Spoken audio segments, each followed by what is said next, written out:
네, 시작하겠습니다. 네, 안녕하세요. 오늘 그래프 베이스드 디퓨전 솔버스 for combinatorial optimization이라고 하는 이제 2023년 유립수에 발표된 논문에 대해 발표하게 될 펀디멘탈 팀의 백승원입니다. 이제 오늘 발표는 펀디멘탈 팀 팀원분들이 도와주셨고 제가 발표를 하게 되었습니다.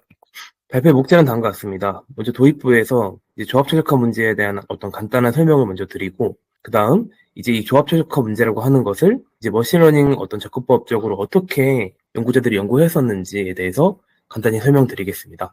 그 다음 본 발표인 디퓨스코에서는 이제 이 어떤 모델의 연구 배경 그리고 방법론에 대해서 설명드리고, 마지막으로 이제 어떤 실험 결과, 어떤 실험 세팅 이런 것들에 대해 설명드리면서 발표 마무리 짓도록 하겠습니다. 먼저 도입부입니다. 일단 그 디퓨스코라고 하는 이제 본 논문이 풀려고 했던 이 조합 최적화 문제라고 하는 것에 대해서 먼저 설명드리겠습니다. 이 조합 최적화 문제라고 하는 것은 이제 위키피디아에 따르면 이제 어떤 유한한 어떤 집합의 객체들이 있을 때 그 중에 어떤 최적의 객체들을 선택하는 문제를 의미한다고 합니다. 이제 글보다는 좀 그림으로 간단히 설명드리면은 대표적인 조합 최적화 문제인 어떤 트래블링 세일즈맨 프로블럼 혹은 이제 우리나라 말로 이제 외판원 문제는 다음과 같은 도시들이 있을 때 어떤 방문 판매원 혹은 외판원이 이 도시들을 돌면서 물건을 다 팔고 다시 돌아올 때 어떤 경로가 최적일지를 선택하는 그런 문제입니다.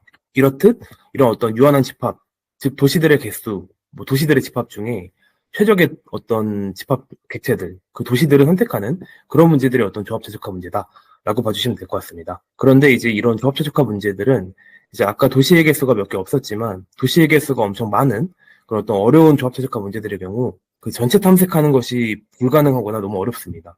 왜냐면은 이 아까 보셨던 TSP 같은 경우 도시의 개수가 늘어나면 늘어날수록 옵티멀 솔루션을 전체 탐색으로 찾는 것이 어떤 지수적인 어떤 계산 시간을 요구하기 때문입니다. 그렇기 때문에 어떤 조합 최적화 문제를 푸는 것은 일반적으로 휴리스틱한 방법 혹은 어떤 최적화 기반의 방법을 통해서 고전적으로는 해결해 왔습니다.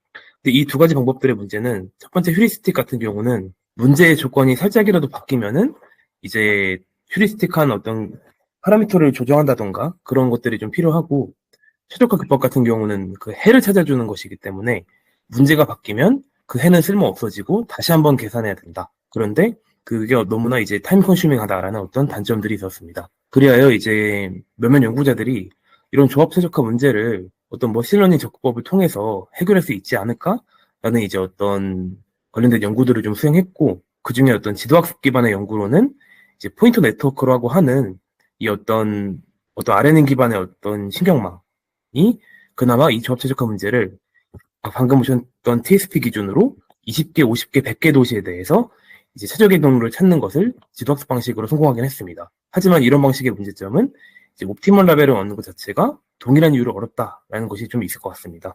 그렇기에 어떤 이러한 옵티멀 라벨을 구하지 않고 이제 조합 최적화 문제를 풀 수 있는 방법으로 이제 강학습이 또 연구되었었는데요. 이와 관련된 연구들로는 이제 어떤 방금 보셨던 TSP 같은 문제들을 그래프로 이제 어떤 간주하고 이 그래프 관련된 어떤 피처들을 인베딩 할 수 있는 이제 메시지 패싱 뉴럴 네트워크와 어떤 밸류 베이스드 강학습을 이제 연동한다든지, 아니면 이 포인터 네트워크 같은 어텐션 기반의 RNN 아키텍처와 이 아키텍처에서 출력되는 이 트레젝토리 하나를 어떤 폴리시로 보고 이 폴리시를 이제 학습해 나가는 폴리시 기반의 강화학습을 적용한 그런 연구들이 있었습니다. 그래서 이제 조합 최적화 문제의 어떤 대표적인 예시에 대해 설명드릴 건데요. 일단 TSP는 설명을 드렸으니까 이제 디퓨스코가, 그러니까 제가 발표하려는 본 논문이 이제 풀려고 했던 TSP, 그리고 이제 하나 더 있는 MIS 혹은 이제 극대 독립 집합 문제에 대해서 설명드리겠습니다. 이 MIS라고 하는 문제는 이제 어떤 이 노드와 노드가 연결되지 않은 이런 독립적인 어떤 노드들의 집합을 찾는 것인데, 그 중에서도 어떤 그 인디펜던트 셋이 다른 인디펜던트 셋의 분모 집합이 아닌 그런 어떤 집합들, 그런 어떤 노드들을 선택하는 그런 문제를 의미합니다. 이 두 가지 문제를 디퓨스코 제가 이제 소개하는 논문이 좀 해결하려고 했었다라고 봐주시면 될 것 같습니다. 그다음 2장에서는 이제 어떤 조합 최적화 문제를 이제 머신러닝 기법으로 풀려고 했던 접근법들에 대해서 이 디퓨스코라고 하는 논문의 저자들이 분류한 어떤 기준에 따라서 조금 더 설명드리려고 합니다. 아까 말씀드렸던 뭐 이런 지도학습이나 강학습 말고도 여러 방법들이 있었고, 그걸 디퓨스코의 저자들은 이들을 이제 세 가지, 첫 번째 이제 오토리그레시브 컨스트럭티브 솔버, 그리고 논 오토 리그레시브 컨스트럭티브 솔버, 그리고 마지막으로 임프루먼트 휴리스틱 솔버, 이렇게 세 가지로 분류를 했습니다. 그래서 하나씩 말씀드리면은 이 오토 리그레시브 컨스트럭티브 솔버는 이제 TSP를 예를 들어서 이제 어떤 네트워크에 여기 이 노드가 입력되면은 이 노드를 출력하는 건데, 그 다음에 네트워크가 이 두 개의 노드를 모두 입력받아서 다음에 어떤 노드를 선택하는, 이런 식으로 어떤 뭐 트랜스포머라던가 뭐 RNN 같은 그런 어떤 방식으로 노드를 점점 하나씩 선택하면서 트래젝토리를 구축해 나가는 그런 어떤 기법을 의미합니다. 이 기법의 단점이라고 하면은 이제 아까 제가 설명드렸던 것처럼 그 디코딩 하는 어떤 방식이 시퀀셜하게 디코딩 하다 보니까 노드의 개수가 늘어나면 늘어날수록 디코딩에 걸리는 시간이 비례하게 늘어난다라는 걸 알 수 있고, 이를 통해서 방금 보셨던 뭐 20, 30개의 어떤 노드를 가지는 TSP 문제 같은 경우는 계산이 뭐 엄청 오래 걸릴 것 같지 않지만 10,000개, 10만 개, 혹은 100만 개의 노드를 가진 어떤 문제를 풀 때는 그 과정이 엄청나게 오래 걸릴 수 있다라는 게 문제점이라고 합니다. 그 다음 논 오토 리그레시브 컨스트럭티브 솔버 같은 경우는 이제 이 친구랑은 조금 다른 점이, 이제 이 노드에서 이 노드를 고른 다음에 그 다음에 이제 약간 마코브 속성처럼 얘네의 어떤 조건을 가지지 않고 이제 얘를 선택하는 그런 방식의 어떤 컨스트럭티브 솔버라고 보실 수 있는데, 이제 얘 같은 경우의 단점은 아까 이제 보셨던 이 MIS 같은 경우 이 노드를 고른 다음에 이 노드를 고르는 어떤 솔루션도 있지만 이 노드를 고르고 이 세 개의 노드를 고르는 솔루션도 또한 존재할 수 있습니다. 하지만 이런 어떤 논 오토레그레시브 컨스트럭티브 솔버 같은 경우는 이제 생성 모델이 일반적으로 아니기 때문에 또 어텐션 기반의 어떤 뭐 그리디나 소프트맥스 하는 식으로 노드를 고르기 때문에 이제 세임 그래프에서 어떤 멀티플 옵티멀 솔루션이 존재하는 경우에 대한 어떤 대처가 불가능하다라는 거를 이제 저자들이 얘기하고 있습니다.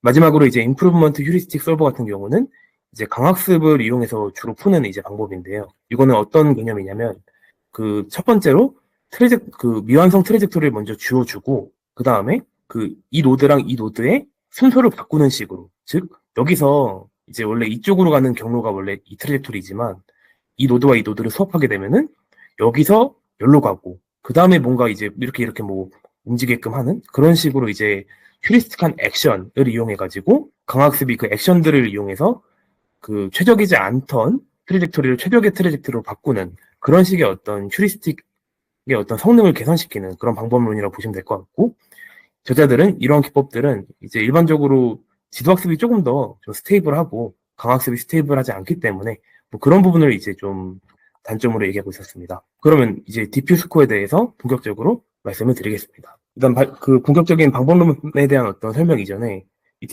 디퓨스코어에 대한 어떤 배경 먼저 말씀드리겠습니다. 연구 배경 먼저 말씀드리겠습니다.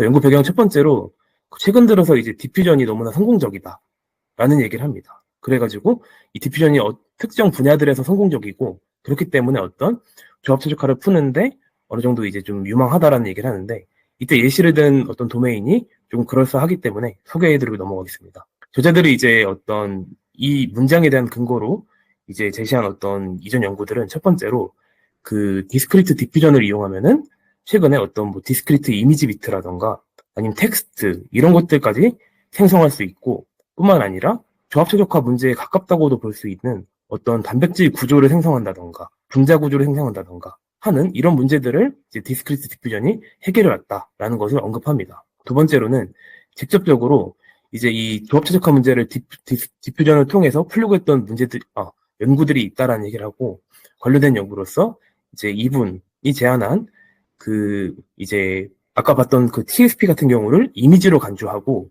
그 이미지 기반의 디퓨전 모델을 통해서 원래 해가 아니던 어떤 좀 노이즈한 어떤 그래프를 입력받았을 때 이제 이런 어떤 옵티멀한 솔루션을 이제 이미지 기반으로 생성해낼 수 있는 그런 연구를 이제 언급합니다. 두 번째로는 이제 니우라고 하는 이분이 제안한 어떤 디퓨전은 아니지만 뭐 컨티뉴어스 스코어 베이스드 어떤 제너레이티브 프레임워크라고 하는 이 연구를 또 이제 언급합니다. 근데 이제 저자들이 이 논문을 언급하면서 약간 좀 유사한 어떤 전략을 띠고 있기 때문에 이 저자들이 어떤 이런 문제 혹은 이런 문제라고 하는, 그러니까 이제 조금 더 쉬운 문제들을 풀었다라는 것을 이제 언급하면서 이 연구는 언급이 되었었습니다. 그래서 이런 어떤 흐름에 따라서 저자들은 이제 디퓨스코라고 하는 이 그래프 기반의 어떤 디퓨전 솔버를 이제 소개하고 있습니다. 그래서 이 어떤 그래프 기반의 디퓨전 모델 같은 경우는 그럼 뭐가 좋냐? 이전에 뉴럴스 모델의 어떤 단점들을 뭐 극복했냐에 대해서 저자들은 이 세 가지를 말하고 있습니다. 첫 번째로 오토 리그레시브 컨스트럭티브 서버가 겪었던 그 디코딩을 이제 노드 개수만큼 해야 된다라고 하는 것은 이제 디퓨전 기반의 어떤 솔버를 이용할 경우에는 그냥 디노이징 스텝만으로 그걸 해낼 수 있다라는 얘기를 합니다. 즉 노드 개수가 100개든 1000개든 10,000개든 디노이징 스텝만 이제 제어해가지고 그 인퍼런스를 할 수 있기 때문에 이제 이 친구들보다 어떤 스케일러빌리티 면에서 좀 이점이 있다라는 얘기를 합니다. 두 번째로 논 오토리그레시브 컨스트럭티브가 풀지 못할 것 같던 이 MIS 같은 이런 문제들은 이제 디퓨전이 어떤 생성 모델이기 때문에 랜덤 시드를 조정하는 식으로 해가지고 어떤 멀티모달 디스트리뷰션, 즉 멀티플 옵티멀 솔루션을 생성할 수 있다라는 얘기를 하고 있습니다. 마지막으로 이제 RA 기반의 어떤 인프루브 휴리스틱 메소드에 비해서는 이게 아무래도 이제 디퓨전 기반이 지도학습을 학습할 수 있다 보니까 안정적이다. 약간 뭐 이런 얘기를 좀 하고 있습니다. 그럼 본격적인 디퓨스코어의 반복론에 대해서 말씀드리겠습니다. 먼저 이제 문제 정의를 어떻게 했냐라는 거에 대해서 소개해드리겠습니다. 저자들은 이 어떤 조합 최적화 문제 혹은 NP 컴플리트 문제들을 이제 다양한 어떤 이런 문제들을 적용할 수 있는 그 어떤 일반적인 프레임워크를 먼저 정의를 했습니다. 그 다음 이 프레임워크를 통해서 MIS도 적용할 수 있고 TSP도 적용할 수 있고 이런 어떤 어플리케이션 사례도 좀 제시를 했는데요. 이에 대해서 좀 설명드리겠습니다. 일단 이 저자들은 조합 최적화 문제 하나의 어떤 인스탄스를 이제 S라고 하는 노테이션으로 얘기를 하였고 이 S라고 하는 이제 문제가 주어졌을 때, 즉 아까 봤던 그 지도가 주어졌을 때 그 캔디데이트 솔루션의 어떤 스페이스를 다음과 같이 카이 S로 먼저 정의했습니다. 그 다음 이제 이런 어떤 NP 컴플리트 프로블럼에 대한 코스트 펑션 같은 경우는 이 카이 S라고 하는 이 어떤 솔루션 집합이 들어갔을 때 이제 다음과 같은 코스트 텀과 밸리드 텀으로 이제 합한 값으로 구할 수 있다라는 얘기를 하면서 코스트 펑션 같은 경우는 TSP나 MIS처럼 태스크 스페시픽하게 좀 코스트를 이제 정하는 어떤 그런 값이라고 볼 수 있고 밸리드 같은 경우는 아무래도 생성 모델이 어떤 컨스트레인트에 대한 어떤 제약이 이 논문이 이제 언급한 어떤 DDPM 같은 경우는 불가능하기 때문에 그 생성된 어떤 이미지 혹은 그래프가 정말로 이제 어떤 그 조합 최적화 문제의 제약 조건을 만족했는지 안 했는지에 대해서 0 혹은 무한대 값을 뱉는 그런 어떤 텀으로서 주어졌습니다.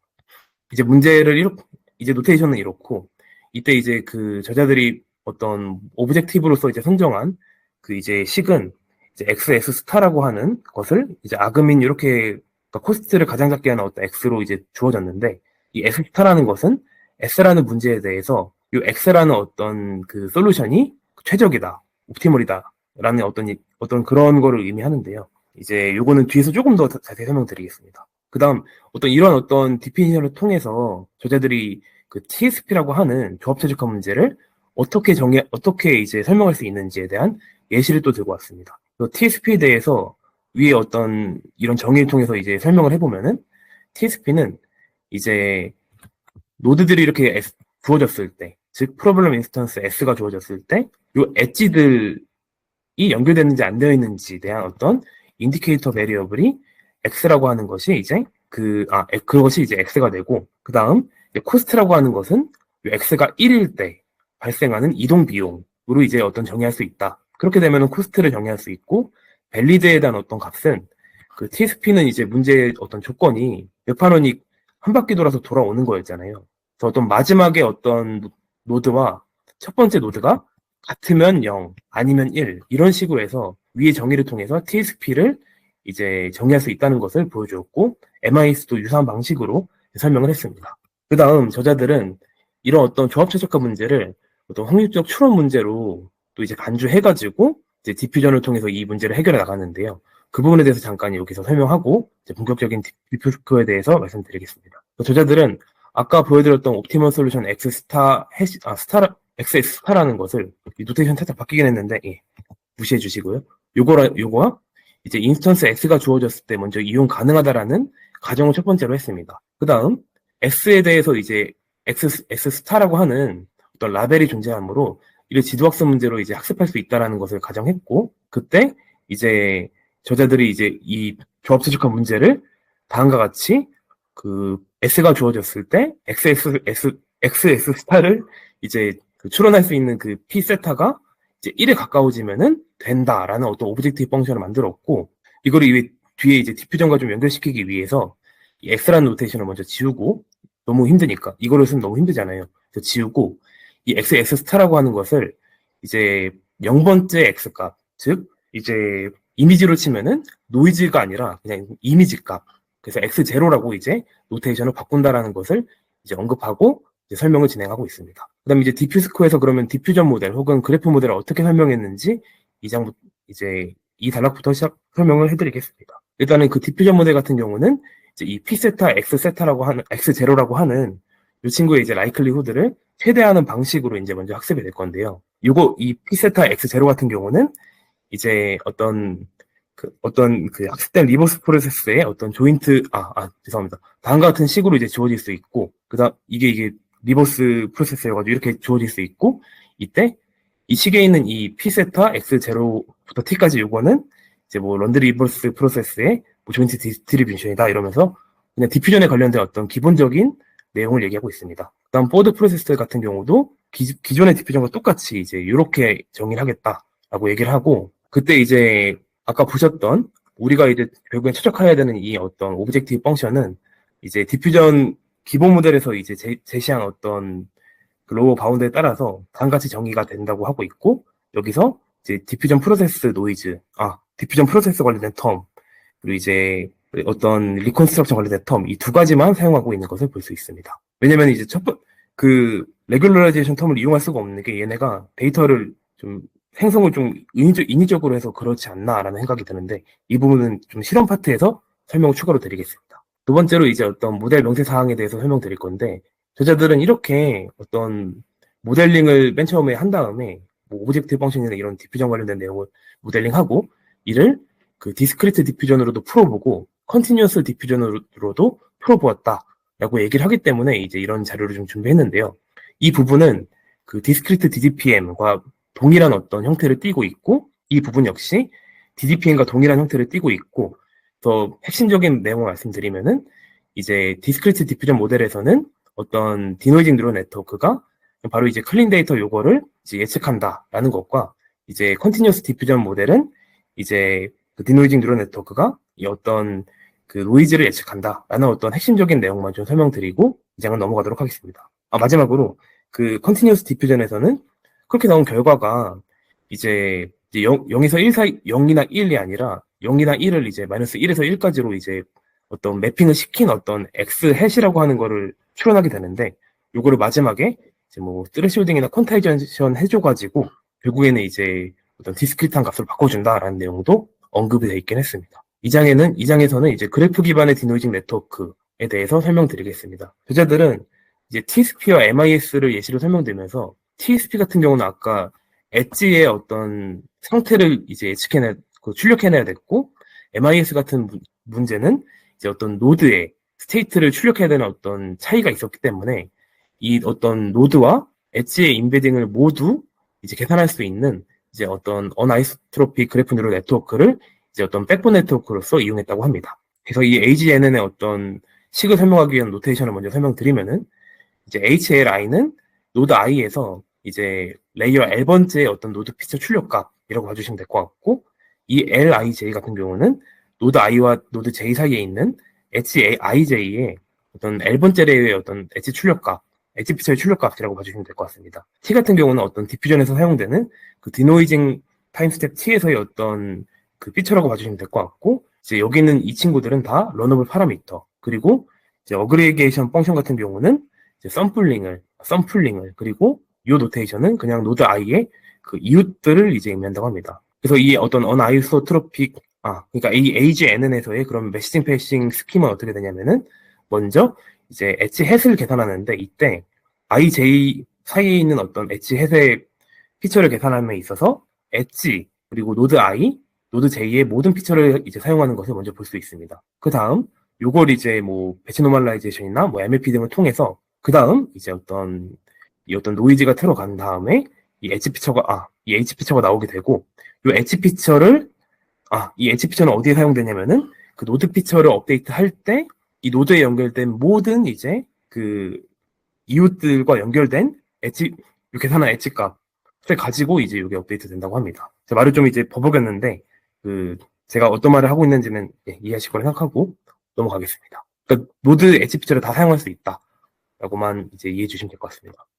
사용할 수 있고 다 출력한다 정도가 핵심이라고 봐주시면 될 것 같습니다. 그 다음에 이제 디코딩 전략인데, 일반적으로 이제 강학습을 기반으로 하는 어떤 다합 최적화 연구나 이런 어떤 디퓨전을 사용하는 어떤 이런 연구들이 다 이제 디코딩 전략들이 다 존재하는 것 같습니다.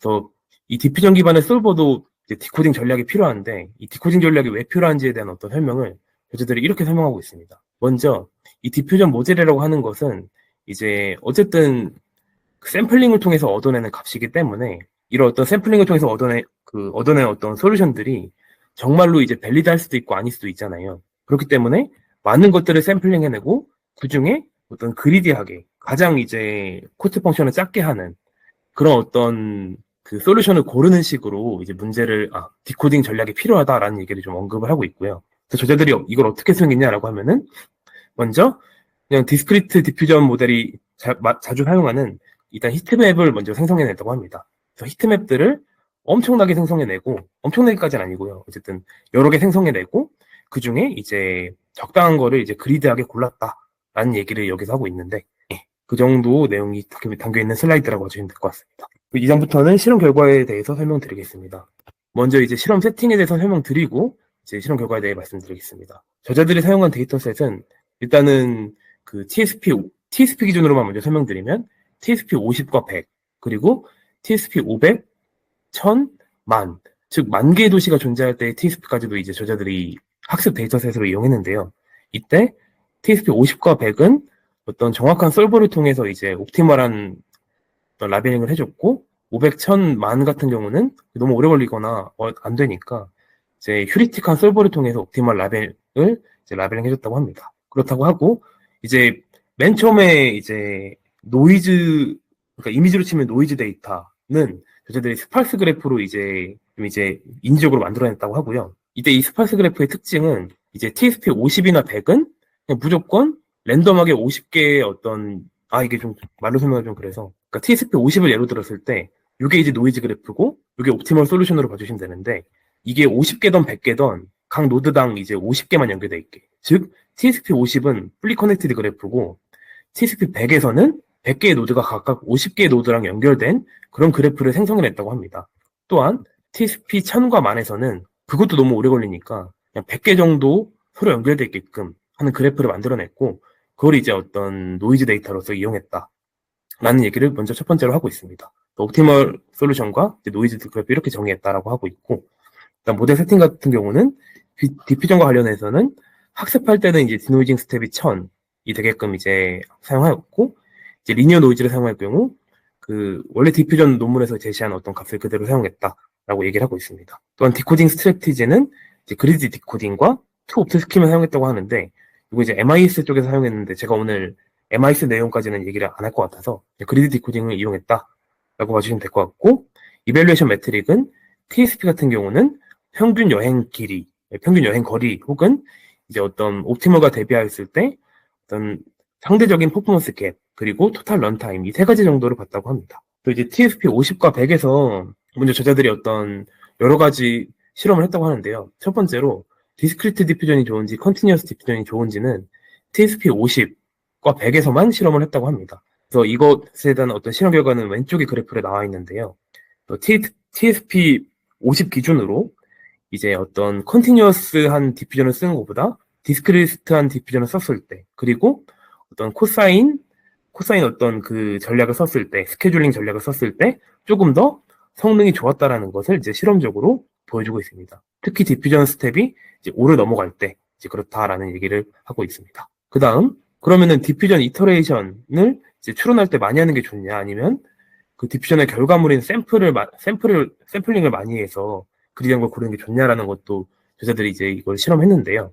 왜냐면 둘 다 사실은 추론할 때 시간이 많이 걸리는 지표들이니까 이렇게 최적의 어떤 최적점을 찾고 싶어서 실험을 할 것 같습니다.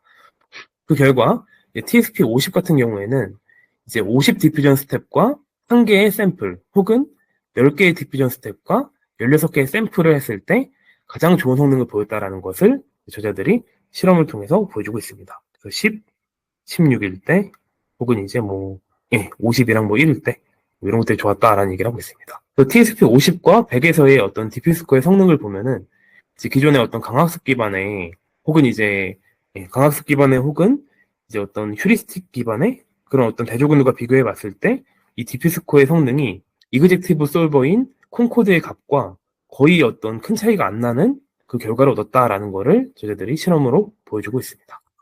그 다음 이제 이 라지 스케일 TSP에 대해서 저자들이 어떤 정략적인 결과와 정성적인 결과를 좀 자세히 좀 기술해 놨는데요. 이에 대해서 설명을 드리겠습니다. 먼저 저자들은 이제 아까 TSP 50에서 그 디스크리트 디퓨전이 좋다라는 것과 어떤 이제 디퓨전 이터레이션과 샘플링 이터레이션을 골라야 되는지 선정을 했으므로 그에 따라서 그 어떤 세팅을 기준으로 이제 TSP 500, 1000만에 대해서 동일하게 실험을 수행했습니다. 그 결과 이제 어떤 콘코드나 그루비 같은 어떤 이그젝티브 솔버 혹은 LKH3 어떤 휴리틱 솔버에 비해서 큰 차이가 나지 않는 그런 어떤 결과물을 디퓨스코만이 얻을 수 있었다라는 얘기를 하고 있고, 그래서 보시면은 이 디퓨스코의 어떤 결과물이 그 어떤 광학습 기반의 어떤 포모라고 하는 이 솔버보다 좀 확연하게 성능이 좋은 것을 TSP 500에서만 봐도 알 수 있고, 1000만이 넘어가면은 이제 포모 같은 경우는 이제 아예 풀지를 못하는, 아예 그러니까 밸리드하지 못했던 거죠. GCN도 이것도 GCN 기반으로 했을 때도 못 푸는 이런 결과들을 보여주고 있는데, 디퓨스코만은 좀 이제 유사하게 풀어내고 있다라는 얘기를 좀 하고 있습니다. 그다음 또 저자들은 그 일반화 테스트라고 하는 걸 좀 수행했는데요. 이는 무엇이냐면 TSP 50에서 학습하고 50, 100, 500, 1000 만에 대입했을 때는 어떠냐, 이런 어떤 실험을 좀 수행했는데, 그 결과 다른 어떤 RL 기반 혹은 지도학습 기반의 그 메소드들은 어떤 일반화 성능이 굉장히 안 좋았었는데, 그에 반해 디퓨스코 같은 경우는 이제 TSP 50만으로 학습하고 TSP 만에 적용했을 때 실제 어떤 옵티멀 라벨, 만 같은 경우는 이제 이 LKH 휴리스틱 솔버로 구한 값이겠죠.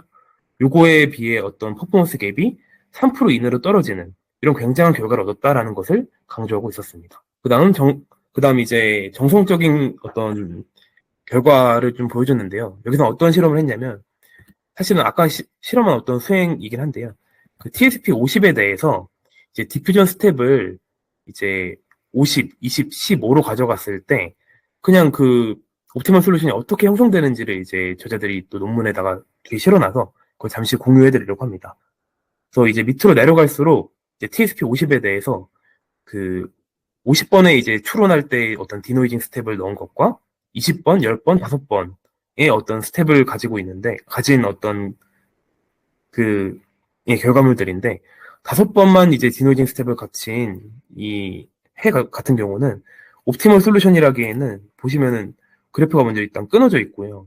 끊어져 있고, 그 다음 첫 번째 도착지가 여기인 것 같은데, 어떻게 가야 될지 모르겠어요. 근데 그 디노이징 스텝을 50으로 가져갈 경우에는 이제 어느 정도, 이게 최적인지 잘 모르겠지만, 적어도 이제 완성은 돼 있는 그런 어떤 그래프, 20이랑 10보다는 그리고 좀 더 짧은 그래프를 얻어냈다라는 거를 저자들이 보여주고 있고, 왼쪽이 컨티뉴어스 디퓨전, 오른쪽이 디스크리트 디퓨전인데, 그냥 디스크리트에서도 5일 때는 안 됐다, 이런 얘기를 좀 보여주고 있는 것 같습니다. 여기까지가 제가 준비한 내용이고, 혹시 궁금하신 내용이 있으면은 질문 부탁드리겠습니다. 네, 들어주셔서 감사합니다.